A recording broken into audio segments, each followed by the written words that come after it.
佢係明顯改善嘅咧係尿酸、痛風、水腫、瓜、青木瓜。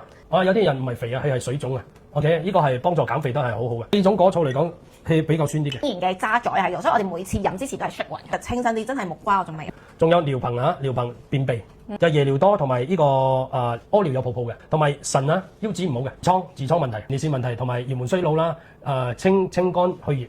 OK， 嗱喺本身有好高嘅胡蘿蔔素啦、維生素 A、B1、B2、C 啦，同埋膳食纖維啦，礦物質有鈣啊、有鎂、有鉀同埋葉酸。懷孕咗嘛，咁BB 咪會大量請媽咪嘅血咯。你媽咪做唔夠血嚟講，你成個人會暈嘅喎。所以葉酸嘅工作就係做呢隻啦。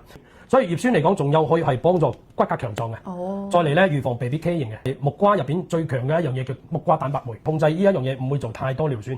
第二樣嘢咧係好輕易將嗰個腰子嘅毛孔窿打開，即係腎嘅功能打開，俾你排出呢個尿酸出嚟。咁如果係尿酸多嘅朋友咧，同埋水腫嘅朋友咧，飲咗之後咧，有可能你喺今日入邊咧冇咩飲水，特別多尿屙嘅，你俾排 ，OK 係正常㗎，去潤肺嘅。因為好滋補、好滋養嘅。飲咗落去咧，出現嘅效果係兩種嘅。第一種係即刻馬上1個鐘頭入邊幫你消炎。第二個咧係1個鐘頭入邊會發出嚟嘅。咁樣發咗出嚟咧，你痛嘅話你就去食啲止痛丸。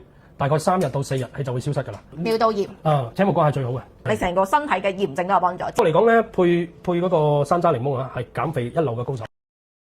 你應該點樣飲？點樣去食？如果有需要可以 send 俾我哋睇，我哋有啲專業嘅醫師幫我哋去睇。係啦，咁樣點樣食咧？就係前面你一定要一個療程嘅。帶走你嘅血管嘅垃圾，經過你嘅便便啦、BB 啊嗰啲去排出嚟或者汗就排出嚟。一個療程咧，前面4支就係早午晚都要一杯仔。每杯就係大概呢一個 size。係呢個 size。細蚊仔2歲開始你都可以飲㗎啦，因為佢係普通保健嚟。不限年嘅。咁果草本身係咩人唔飲得咧？因為佢係好活血嘅。咁 Vivi 嗰啲女仔先停先啦。手術前1個星期嘅人，手術後咧2-3個星期過後咧你就可以飲啦。第5支、第6支嚟講咧就係早晚一杯。咁樣飲完咗啦，呢個療程啦，你可以即刻起驗血。個手腳冇力啦，4肢冇力啦，甚至乎可能有一啲輕微中風嘅跡象啊，神情開始呆滯啊，頭腦冇咁清晰嘅時候。呢一種朋友咧就係咁嚴重嘅朋友咧，你就係一定要2個療程，早2杯、晏2杯、晚2杯。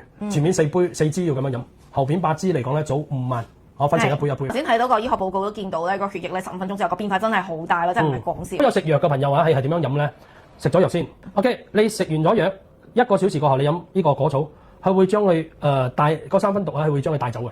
OK， 所以食藥就唔好侵果草一齊飲，因為果草會化解咗佢嘅。我哋有便攜裝嘅，咁便攜裝佢嘅好處係咩咧？你帶出國，度有限制啦，水土又不服咧，係又屙又嘔喎。咁你去上去嘅飛機嘅之前咧，你就先飲2杯，咁樣你正食起個飛機餐，咁樣你就會避免咧屙嘔㗎啦。